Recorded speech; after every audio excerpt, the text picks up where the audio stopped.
Então, como uma forma de revisão do conteúdo de eletroterapia, vamos começar a falar de todos os equipamentos que a gente viu até o momento, tá bem?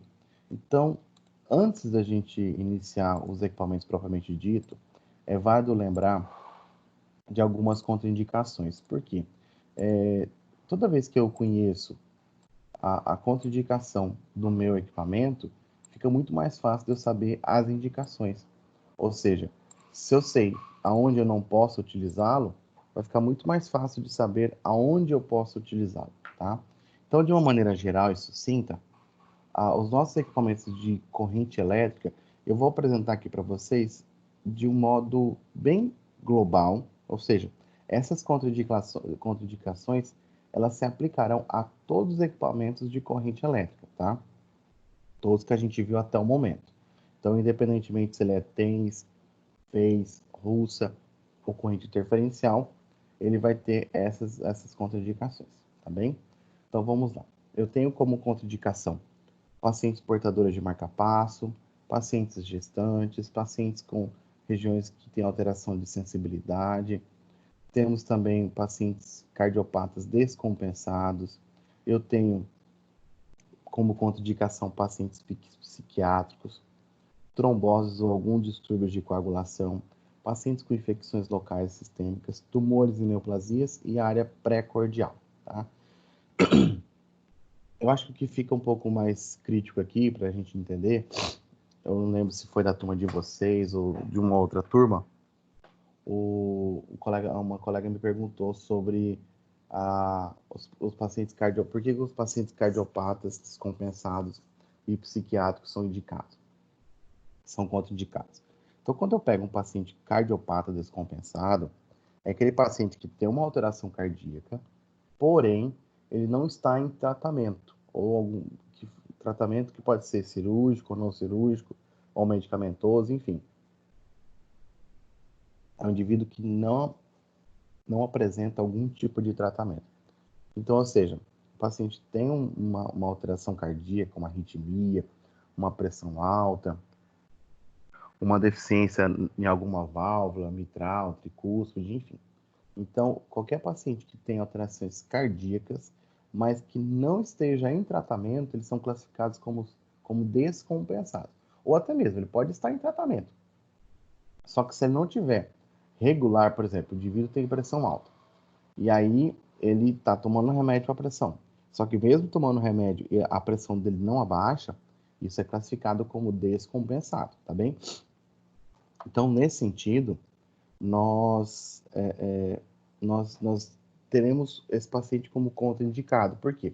Toda e qualquer atividade que eu vou executar com ele, eu posso piorar essa situação, eu posso piorar a função cardíaca dele. Então, por isso que é contraindicado eu fazer a aplicação de qualquer tipo de corrente em pacientes cardiopatas descompensados. E eu vou além. Não é indicado até mesmo qualquer atividade física. Então, você pega um paciente que tem uma pressão, tem a pressão alta, ela está descompensada. Se esse paciente não se cuidar, ele pode levar um derrame, ele pode evoluir para um derrame ou até mesmo um infarto. Então, ou seja, não posso arriscá-lo aplicando qualquer tipo de corrente, tá? E no paciente psiquiátrico, eu tenho que tomar cuidado, porque desde o primeiro equipamento que a gente viu lá, o TNS, eu preciso que o meu paciente, ele me dê o feedback do que ele está sentindo. E quando eu me deparo com pacientes psiquiátricos, boa parte deles, eles não têm esse feeling, não têm o cognitivo para me dar uma resposta fidedigna para falar se ele está sentindo ou não está sentindo. Então, ou seja, você está aplicando uma corrente, você precisa do feedback do paciente, mas ele não consegue te dar esse feedback. Ou seja, você pergunta, está sentindo? Ele não vai saber te responder, tá?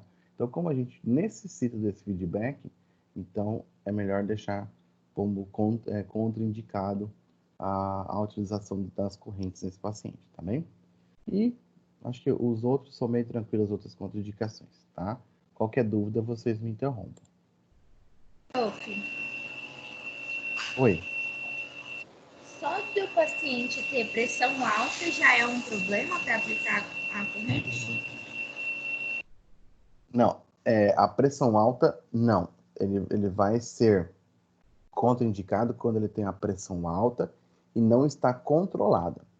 Então, o fato dele ter a pressão alta não deixa ele como um paciente que tem a condição de contraindicação. Tem vários, por exemplo, você vai trabalhar com idoso, quase que 90% dos idosos têm pressão alta. Mas nem por isso você vai deixar de aplicar o equipamento, porque não é a pressão alta em si. A pressão alta não tem problema nenhum. O problema é a pressão alta não controlada.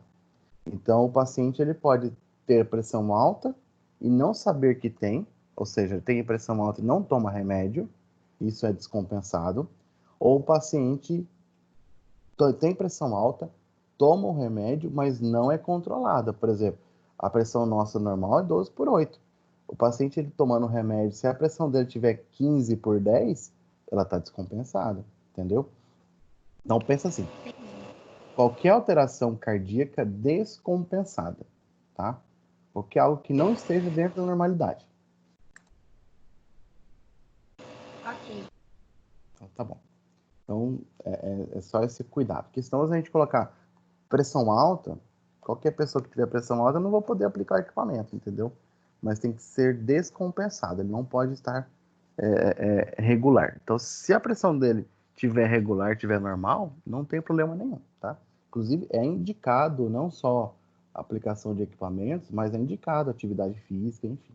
Mas agora o paciente que não está controlado, não dá, infelizmente, tá? Dando prosseguimento, não sei se todos estão conseguindo ver o slide aí que fala sobre as correntes. Eu vou só pedir uma grande atenção para vocês. Quando a gente fala de corrente, nós temos duas classificações de corrente, ou de frequência, que é melhor explicar. Existe uma frequência que a gente chama de frequência, que seria a potência do meu equipamento, tá? E a outra frequência é o que o equipamento ele pode oferecer. Exemplo, eu tenho um equipamento de TNS. Ele é classificado como um equipamento de baixa frequência, tá? Isso não quer dizer que ele só tenha a frequência baixa para oferecer. Não, a classificação do equipamento em si, ele é de baixa frequência, que a gente vai entender como baixa potência, tá? Então, quando você fala, vou aplicar o equipamento de TNS, o próprio equipamento em si, o equipamento do TNS, ele é de baixa frequência, ou melhor dizendo, ele é de baixa potência, tá? Agora, você pega o corrente interferencial vetorial. Ele é um equipamento de média frequência, ou seja, a potência dele é de média, tá? E aí, mesmo a corrente TNS, mesmo a corrente interferencial vetorial, quando você coloca o equipamento para funcionar, eles conseguem oferecer uma frequência alta e uma frequência baixa, tá? Vamos pensar aqui. A potência do equipamento, vamos transformar isso em carro. Então, eu tenho o TNS, que seria um carro 1.0, certo? E eu tenho a corrente interferencial, que é um carro 2.0. Os dois, se você for pensar, o TNS, que é 1.0, seria de baixa potência ou baixa frequência, e a corrente interferencial, que é 2.0, vamos colocar ele como média frequência ou média potência. E aí, ambos, quando você coloca os dois para funcionar, tanto o TNS quanto a corrente interferencial, o que vai acontecer? Eles funcionando, eles podem andar em alta velocidade, como ele pode andar em baixa velocidade, entendeu? A diferença é que o 1.0 vai fazer muito mais força para andar em alta velocidade, enquanto que o 2.0 vai fazer menos força, tá bem? Então, é válido vocês diferenciar isso, porque o equipamento ele tem a classificação dele, que é de baixa, média ou alta frequência, que melhor representando baixa, média ou alta potência. Agora, o próprio equipamento, quando você coloca ele para funcionar, ele oferece alta e média frequência, que em tradução seria alta e baixa, alta frequência, baixa frequência, que seria alta velocidade e baixa velocidade. Certo? Entenderam? tiver dúvida, para. Então, vamos lá. Então, diante desse cenário, eu tenho a frequência alta e a frequência baixa. Essa frequência que eu estou mostrando para vocês aí é o que o equipamento oferece para nós. É o que ele tem para nos oferecer. Então, eu tenho lá alta frequência. Ela está associada a uma largura de pulso que é representado na seta que está na horizontal. Então, eu tenho alta frequência, que está associado a uma largura de pulso que seria baixa. Então, toda vez que o meu equipamento ele oferece para tratamento uma frequência alta, automaticamente a largura de pulso vai ser baixa. Quando o meu equipamento oferece uma corrente de baixa frequência, automaticamente ele vai oferecer uma largura de pulso alta, certo? Então, ou seja, a associação entre alta frequência, baixa largura de pulso, baixa frequência, alta largura de pulso. E aí, quando você aplica isso a equipamentos de analgesia, então eu tenho alta frequência, que é classificado como superficial, é muito indicado para dor aguda. Isso quando a gente utiliza equipamento de analgesia. E a baixa frequência, que é mais profunda, na indicação de equipamentos de analgesia, ele é indicado para fase crônica. Agora, quando eu vou utilizar esses conceitos de frequência para equipamentos de contração muscular, nesse caso, fez e corrente russa, a alta frequência eu utilizo em fibras fásicas e a baixa frequência eu utilizo em fibras tônicas. Certo? Dúvida? Não? Então vamos adiante.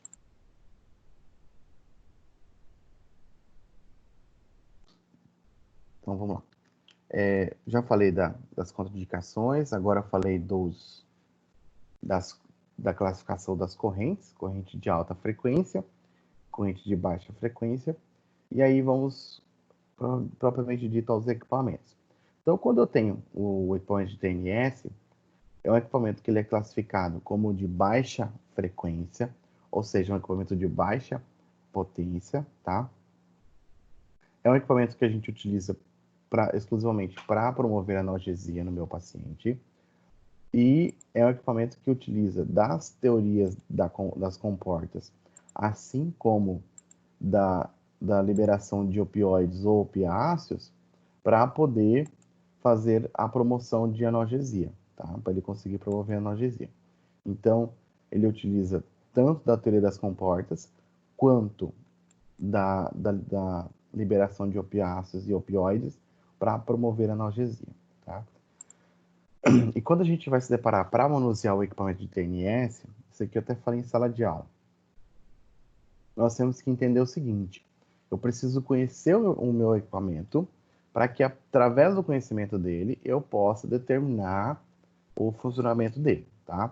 Então, eu estou dando esse exemplo para vocês aí, não sei se todos estão conseguindo ver, mas no exemplo está lá.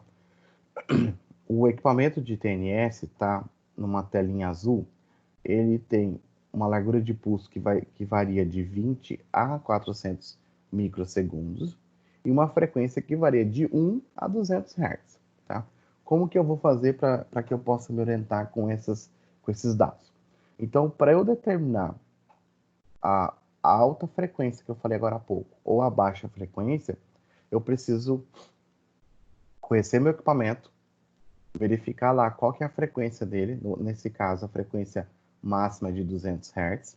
Então, o que eu vou fazer? Eu vou pegar esses 200 Hz, vou dividir ao meio. Metade de 200 Hz é 100. Então, toda a corrente que for entre 100 e 200 Hz é classificado como frequência alta. Toda a frequência que está entre 1 e 100 Hz é classificado como frequência baixa. Então, toda vez que eu vou utilizar esse equipamento, eu preciso ter a noção da potência máxima que ele vai me oferecer para que eu possa fazer essa distribuição, tá bem? E aí, se eu for indicar a corrente TNS para casos agudos, esse equipamento que eu estou projetando para vocês, no caso agudo, eu preciso usar uma frequência alta. Então, qualquer frequência que esteja entre 100 e 200 Hz, tá? Se eu for utilizar o equipamento de TNS numa dor crônica que é de baixa frequência, eu vou aplicar qualquer frequência que está entre 1 e 100 Hz, tá bem? Beleza. Então, fechamos aqui a corrente do TNS. É bem simplesinho, tá? Corrente interferencial. A corrente interferencial, como o próprio nome diz, corrente interferencial vetorial. Então, o que ela representa? São duas frequências que vão trabalhar juntamente, certo? E aí essas duas frequências, elas vão formar uma terceira frequência. Então, eu tenho a frequência portadora, que é a frequência 1, e a frequência moduladora, que é a frequência 2, tá? E aí, o equipamento de TNS nosso, que a gente utiliza, eu até trouxe para vocês no slide, está representando o nosso corrente interferencial com uma potência de 4.000 Hz, tá? Eu até coloquei que no mercado existe dois tipos de corrente de interferencial. Uma de 2.000 Hz e outra de 4.000 Hz. Porém, a que a gente utiliza é a de 4.000 Hz, tá? Então, se vocês for pesquisar em alguns dados, alguns artigos fora dos conteúdos da faculdade, vocês vão encontrar dois tipos de corrente interferencial. Uma de 2.000 Hz e outra de 4.000 Hz. Mas a que a gente utiliza, a que é mais comum, é a de 4.000 Hz, que ela vai variar em 4.000 e 4.250, tá bem? Então, eu trouxe esses dois dados, mas eu peço para que não se confundam com eles, tá? Quando se fala em corrente interferencial, nós estamos falando de uma potência do equipamento de 4.000 Hz. Por isso que ele é chamado de média frequência, tá? Se a gente for comparar o TNS ele oferece 450 Hz, enquanto que a corrente interferencial está oferecendo 4.000 Hz de potência. Vamos lá. E aí, diante da corrente interferencial, como eu falei, ele trabalha com duas correntes, tá? Uma é a portadora e a outra é a moduladora. Então, uma a gente pode chamar de frequência 1 e outra de frequência 2, tá?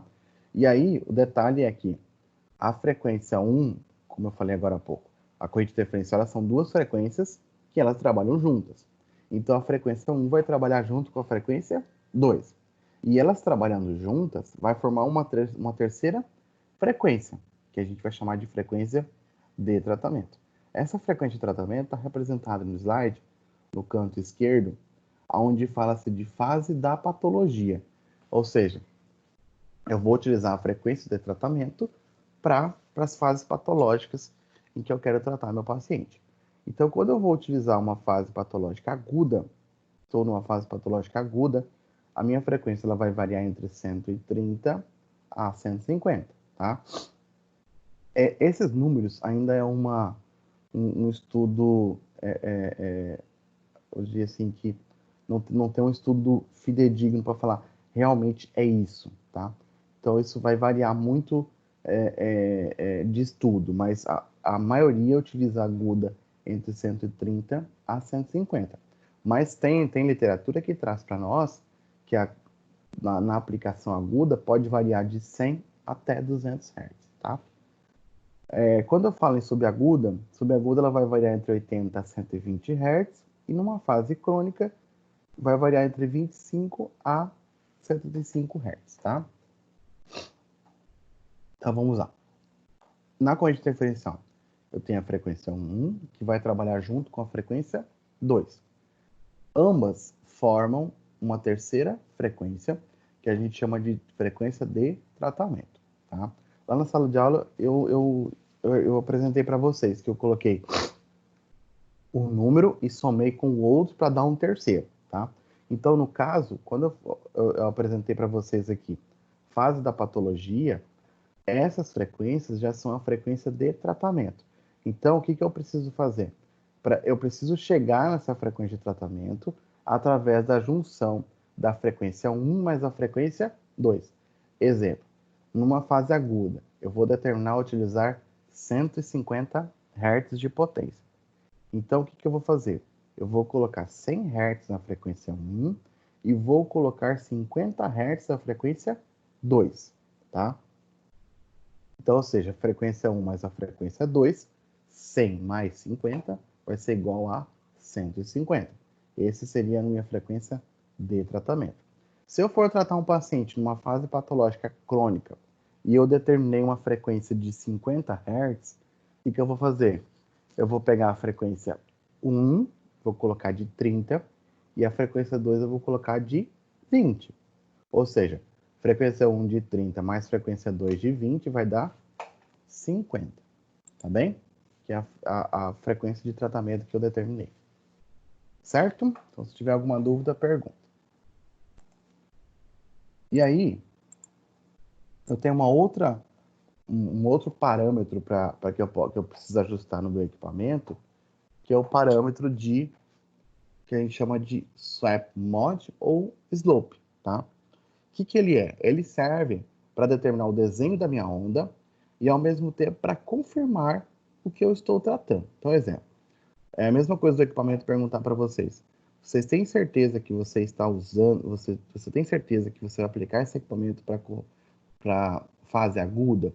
Aí você vai determinar o slope para dar essa certeza, tá bem?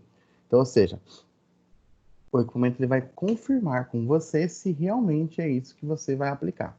Você tem certeza que você vai aplicar para a fase subaguda? Então, o equipamento faz essa pergunta, tá? Então, o que eu preciso ter em mente? Eu preciso determinar minha frequência 1 e frequência 2, tá?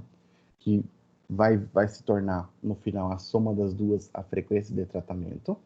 E aí, através da frequência de tratamento que eu determinei 150 Hz.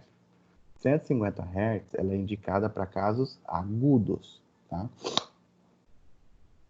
Quando eu tenho indicado para casos agudos, o swap mod ou slope, ele vai confirmar se realmente é para agudo, subagudo ou crônico. Aí eu tenho que fazer o seguinte, lá no meu aparelho, eu vou determinar o slope, que é característico para casos agudos, tá? Que nesse caso seria 6/6. E quando eu for trabalhar no caso, por exemplo, crônico, que eu dou exemplo, 50 Hz. Então, frequência 1 de 30 mais frequência 2 de 20, que vai dar a frequência de tratamento de 50. 30 com 20 vai dar 50. 50 seria a frequência de tratamento. 50 está indicado para casos crônicos. Então, nesse caso, eu vou determinar o slope para caso crônico, que seria 1/1, tá bem?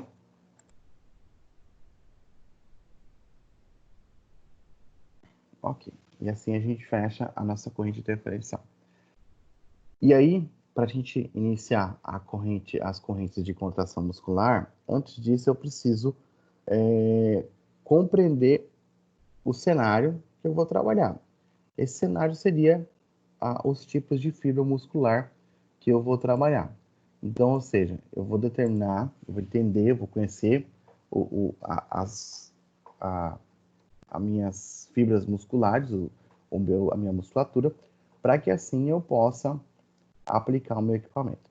Então, eu tenho de um lado musculatura que tem predominância de fibras tônicas, tá? Que são as unidades tônicas. Por outro lado, eu tenho os músculos que têm predominância de unidade fásicas ou fibras fásicas, certo? E essas musculaturas, ela tem as suas peculiaridades. Então, quando eu falo em musculatura tônica, eu estou falando de músculos que têm fibras mais vermelhas, tá? Tem característica de ser mais velhos, são músculos mais velhos, são melhor capilarizados, ou seja, tem mais irrigação, mais fluxo sanguíneo, tem inervação pelo alfa-neurônio 2, tem a sua frequência tetânica que vai variar entre 20 a 30 Hz, tá? Fadigam lento, ou seja, tem muita resistência, não fadiga rápido, e estão presentes em musculaturas estáticas, tá? Só por detalhes. Quando eu falo em frequência tetânica, é a frequência que estudaram a musculatura e é a frequência na qual ela responde. Então, ou seja, para que a fibra tônica ela possa responder a um estímulo, ela trabalha numa frequência de 20 a 30 Hz. Isso não é a frequência do aparelho, tá? É a frequência da musculatura. Ou seja, a musculatura, para que ela possa ser atingida, para que ela possa funcionar, ela vai estar nesse tipo de nessa janela de frequência, tá? E aí, algo marcante para essa musculatura é que ela é de muita resistência. Elas estão presentes principalmente nos nossos músculos paravertebrais, tá? Ou músculos que mantém a gente estático, mantém a gente de pé, tá bem? E enquanto as unidades fásicas, as fibras fásicas, elas são fibras musculares classificadas como brancas, tá? São mais novas, são menos capilarizadas, ou seja, têm menos irrigação sanguínea, são inervadas pelo alfa-neurônio 1, tem a frequência tetânica que vai variar entre 50 a 150 Hz, ou seja, diferente da outra, a fibra fásica ela responde com uma frequência um pouco mais alta, ou seja, a frequência tetânica, a resposta dela vem com frequências mais altas. Ela fadiga rapidamente, ou seja, é uma musculatura que não tem muita resistência, tá? Só que ela tem a característica dinâmica, que vai nos representar uma característica de força. Ou seja, toda musculatura que ela é dinâmica, ela tem muita força e pouca resistência, tá bem?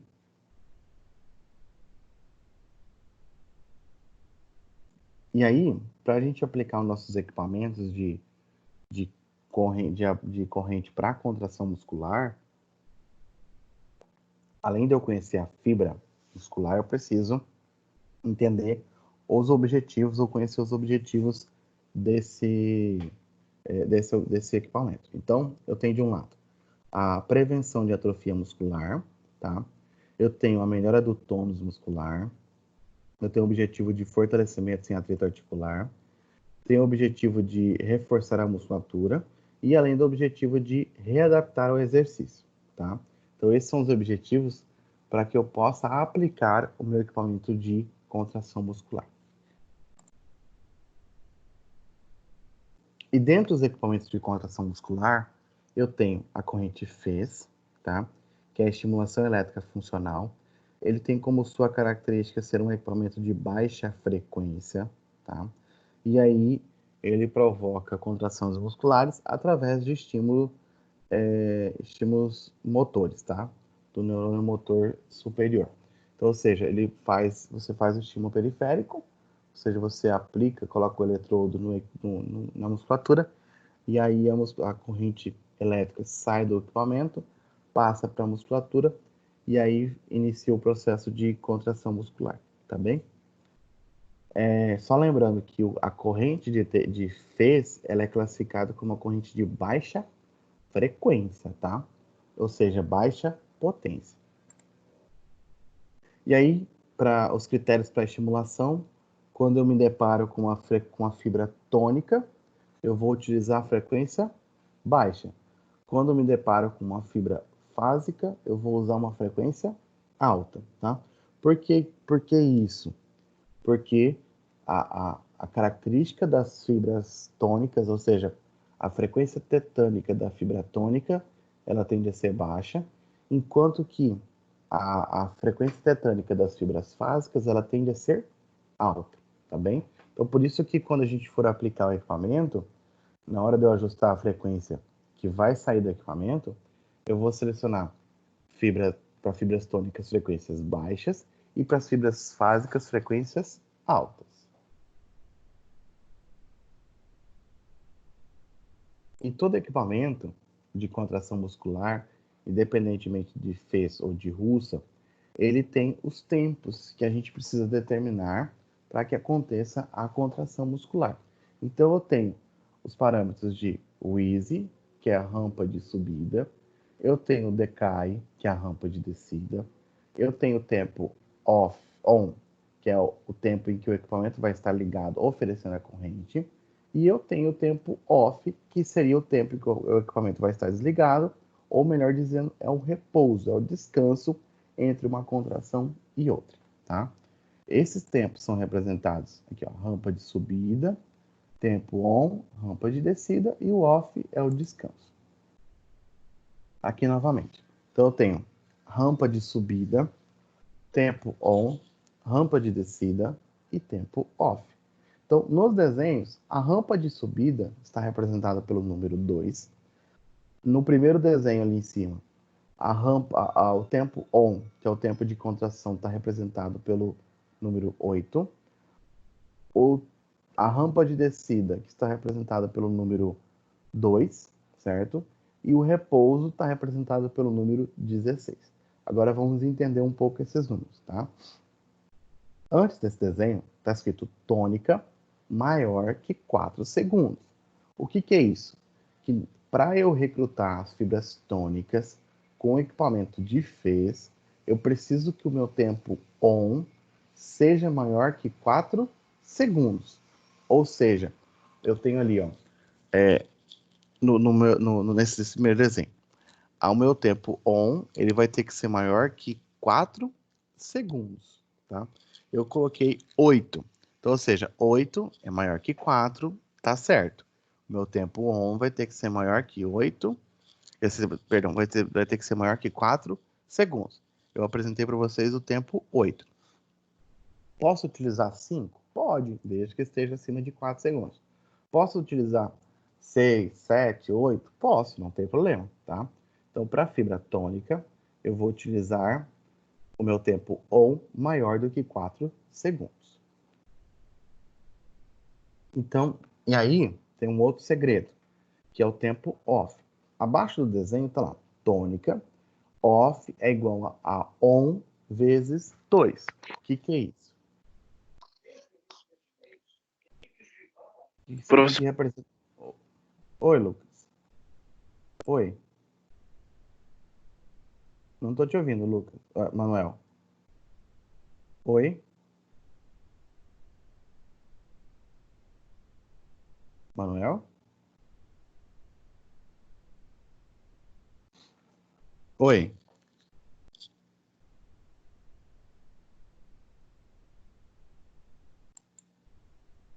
Tá, vamos lá. Você ia perguntar alguma coisa, Manuel? Tá. Não estou conseguindo te ouvir. Ó, agora sim. Oi. Ah, sim. Oi. Então, eu perguntei se o tempo ali for maior, a eficiência dele acaba sendo maior, igual você colocou 8 segundos. Na verdade, sim, porque vamos pensar. Quanto maior o tempo, mais tempo a musculatura vai estar em constante contração, tá? Só que aí eu tenho que tomar um cuidado. Por quê? Por exemplo, tem musculatura que ela não vai conseguir ficar 8 segundos em contração. E aí, eu falei aí que mora o perigo. Por quê? Se eu exceder o tempo limite de contração, o que vai acontecer? O meu paciente que eu estou aplicando, ao invés de promover uma contração muscular, ele vai fazer o efeito inverso. Ou seja, o excesso de contração vai levar ao acúmulo de ácido lático, com isso vai gerar câimbras e vai gerar dor. Então, quanto mais tempo o meu paciente conseguir manter-se em contração, ótimo, tá? Mais eficiente vai ser. Só que eu, enquanto fisioterapeuta, tenho que tomar cuidado, porque se eu não avaliar com critérios a minha musculatura do meu paciente, o que eu posso fazer? Ao invés de promover contração muscular efetiva, com ganho de força ou ganho de resistência, eu vou promover um acúmulo de ácido lático e, ao mesmo tempo, eu vou gerar incômodo e dor, entendeu? Então, assim, eu não posso generalizar falando que quanto mais tempo seria mais efetivo. O que seria assim, quanto mais tempo meu paciente conseguir manter em contração, melhor para ele, tá? Agora, eu determinei 8 segundos, beleza. Mas tem paciente que eu faço uma contração, ligo o equipamento, 8 segundos, ele manteve 8 segundos ali, ele já começou a sentir dor, muita dor, eu já tenho que ter comigo a noção de que para ele esses 8 segundos não funciona. Eu preciso ajustar outro tempo menor para fazer a aplicação, tá? Eu não sei se vocês viram em cinésio, mas acho que não sei se é em cinésio ou na disciplina de saúde do atleta, que vocês aprendem a fazer a avaliação de 1RM, tá? Eu não sei se vocês viram ainda, vão ver. Mas existe uma avaliação chamada 1RM, que é uma repetição máxima, tá? E aí a gente faz essa repetição máxima para que a gente consiga determinar qual que é a carga que eu posso aplicar para o meu paciente. Ou seja, o quanto de carga ele vai aguentar, ele vai suportar, tá bem? Não sei se sanei a dúvida, mas se não, pode perguntar. Oi. Sim, deu para Deixa eu entender. te perguntar. Mas, igual o senhor falou aí sobre se o paciente sente muita dor e tudo mais. Não tem como, dentro do tempo estipulado, por exemplo, de 15 a 20 minutos, né? A gente que escolhe, nós irmos aumentando a frequência gradativamente? Ou isso não pode? Não, não. Isso não, porque assim, o que vai gerar incômodo, por exemplo, vamos na prática. O equipamento de Fez e de Russa, que é o equipamento de contração muscular, ele de qualquer forma ele vai gerar um incômodo, tá? Ele não pode gerar muita dor, mas incômodo ele vai gerar, independente, tá? Então assim, não é confortável. Agora, durante a aplicação, quando você fala de alterar a frequência, ou seja, eu vou determinar a frequência de acordo com a fibra muscular. Então, ou seja, para você, Ana, é indicado baixa frequência, um exemplo, entendeu? Então, ou seja, se eu mudar a minha frequência, eu já tô fugindo do meu objetivo. Então, ou seja, para fibra tônica, a frequência determinada vai ser entre 20, deixa eu coloquei aqui 20, não lembro agora, 20 e 30 Hz. Deixa eu voltar aqui. Entre 10 e 30 Hz, tá? Então, ou seja, para o meu equipamento, para eu aplicar meu equipamento em fibra tônica, vai variar entre 10 a 30 Hz. Então, isso eu determinei uma vez, não mudo durante a minha aplicação do equipamento. Então, antes de ligar o equipamento, determinei 20 Hz de frequência, ok, não vou mudar, entendeu? Vou manter esses 20 Hz e pronto, tá? Então, não vou mudar a minha frequência. O que vai acontecer, que talvez seja o que você tinha questionado, eu tenho autonomia para mudar a minha intensidade, que é a minha dose, ou seja, o quanto eu vou oferecer para o meu paciente, tá? Então, eu começo oferecendo fraquinho, certo? E ao longo do tempo, eu vou aumentando. Só que tem um porém, vou ser bem sincero com vocês, é que na prática eu consigo mostrar melhor. O equipamento de contração muscular, como o objetivo dele é promover contração muscular, eu obrigatoriamente preciso aumentar a minha dosagem, ou a minha potência do equipamento, ou seja, a minha intensidade, até eu ver a contração muscular. Você entendeu? Então, ou seja, eu não posso ficar variando, aumentando e diminuindo a minha intensidade, porque senão eu vou perder a efetividade do equipamento, entendeu?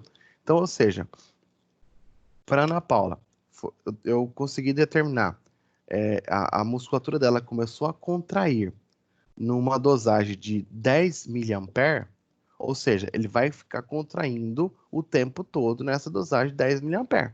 Você entendeu? Se eu aumentar mais, aí eu vou promover um desconforto, podendo gerar ácido, gerar um acúmulo de ácido lático e, consequentemente, eu vou desgastar aquela musculatura, cansar ela e ela pode entrar em fadiga e cãibra, tá?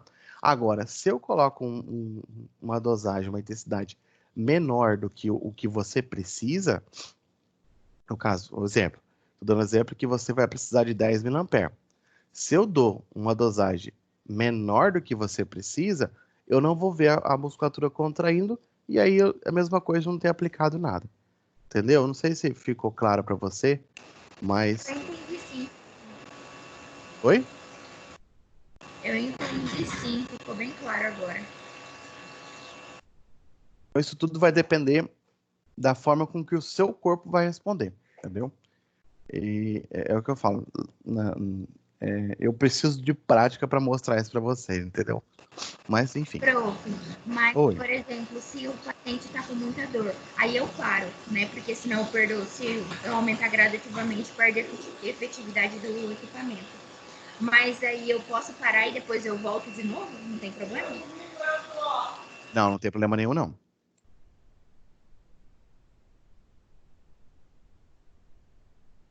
Ok, obrigada. Por nada. Não tem problema. Então, você pode parar e logo depois você descansou, você pode começar novamente. Não tem problema nenhum, tá? Agora, a não ser que você parou por muita dor e essa dor não cessou, tá?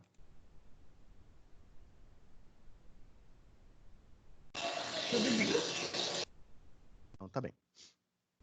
Então vamos lá, dando continuidade. Então assim, voltando, para fibra tônica, eu vou determinar o meu tempo on, que vai variar vai ser acima de 4 segundos, tá? E o meu tempo off, ele vai ser o meu tempo on vezes 2 segundos, tá? Então, ou seja, olhando aqui, eu tenho 2 segundos de rampa de subida, 8 de tempo on, 2 de rampa de descida e 16 de tempo off, que é o repouso. Da onde eu tirei o 16? O 16 ele é o tempo on, que é o 8, vezes 2. Se eu determino o meu tempo on de 6 segundos, o que vai acontecer? O meu tempo off ele vai mudar. Então, exemplo, eu tenho 2 de rampa de subida, 6 de tempo on, 2 de rampa de descida. Então, quanto que vai ser meu tempo off? Tenho 2, 6, 2.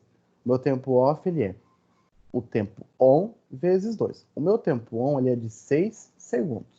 Então, meu tempo off ele vai ser de 12 segundos, tá?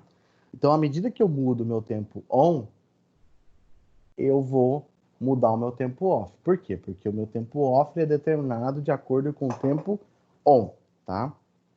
E aí, o tempo off ele é necessário, porque é o repouso, porque tem que haver um descanso entre uma contração e outra. No desenho de baixo, eu trago as fibras fásicas. No caso das fibras fásicas, ela tem a sua característica de utilizar o tempo on menor do que 4 segundos, tá? Menor ou igual a 4 segundos. Nisso, eu tenho ali representado 2 segundos de rampa de subida, 4 segundos de contração, 2 segundos de rampa de descida e 4 segundos de tempo off. Ou seja, por que eu vou ter meu tempo off de 4 segundos? Porque na fibra fásica, o meu tempo off ele vai ser igual ao tempo on, tá? Sem multiplicar por 2, porque quem multiplica por 2 é as fibras tônicas, tá? Então, no tempo off na fibra fásica, ele é justamente igual ao tempo on. Enquanto que na tônica, o meu tempo off é igual a on vezes 2. E, vamos lá, corrente russa. Na corrente russa, que ela pode ser chamada de corrente Cox, tá? Ela é uma corrente que também promove contração muscular. A diferença é que ela é classificada como média frequência. Ou seja, enquanto a corrente Fez ela é de baixa frequência, a minha corrente russa ela é de média frequência, tá? Ela também tem o mesmo objetivo, promover contração muscular, segue o mesmo raciocínio das fibras tônicas para as fibras fásicas. E a única diferença que nós vamos ter na fibra tônica, na russa, está representado aqui, nesse slide, que é a frequência para tratamento também mantém-se a mesma, para fibras tônicas de 10 a 30 Hz, para fibras fásicas de 50 a 150 Hz. Esse já é o determinado, o mesmo do meu equipamento fez. A diferença aqui na russa é que eu vou ter uma classificação de grau de hipotrofia, tá? O que é uma hipotrofia? Hipotrofia, ele é a avaliação do meu volume muscular, tá? Então, eu posso ter um volume aumentado, que a gente vai chamar de hipertrofia, como eu posso ter um volume diminuído, que a gente vai chamar de hipotrofia, tá? E quando eu tenho normal, é classificado como normotrófico. Beleza. Então, antes de aplicar a minha corrente russa, eu preciso avaliar a minha musculatura para que eu possa determinar se é hipotônico, certo? Ou hipertônico, tá? No caso do hipertônico, entendemos que está normal. Agora, no hipotônico, ou seja, o volume está diminuído, eu preciso fazer a aplicação do meu equipamento de contração muscular, tá? Então, sendo hipotônico, eu preciso classificá-lo em leve, moderado e severo, tá? Então, eu vou classificar a minha hipotrofia entre leve, moderado e grave. Como que eu avalio o meu trofismo muscular? Como eu avalio a minha hipotrofia? Avalio através da avaliação chamada perimetria. O que é a avaliação de perimetria? A avaliação do perímetro. Eu vou utilizar uma fita métrica e faço a avaliação da circunferência da minha musculatura. E através dessa avaliação, eu consigo classificar se ela é severo, moderado ou leve, tá? E aí, depois que eu determinei isso, eu vou determinar no meu equipamento o quanto eu vou oferecer da minha corrente. Dando um exemplo, quando eu tenho uma hipotrofia severa, eu vou oferecer apenas 20% da minha corrente. Quando eu tenho uma hipotrofia moderada, eu vou oferecer 30%, enquanto que quando eu tiver uma hipotrofia leve, eu vou conseguir oferecer até 50% da minha corrente, tá bem? Agora, esse percentual, o equipamento que já determina, tá? Você apenas vai selecionar qual percentual você quer. Se é 20, se é 30 ou 50%, tá bom? E aí, sabendo que o 20 representa severa, 30 moderada e 50 leve. A russa também utiliza os conceitos de rampa de subida, tempo on, rampa de descida e tempo off, tá? Segue o mesmo raciocínio. O mesmo desenho da corrente fez, aqui eu tenho na corrente russa. Nós temos um diferencial, tá? A única diferença aqui entre as duas correntes é que o limiar, ou melhor, vamos dizer, o parâmetro, o limite do meu tempo da minha corrente fez é de 4 segundos, tá?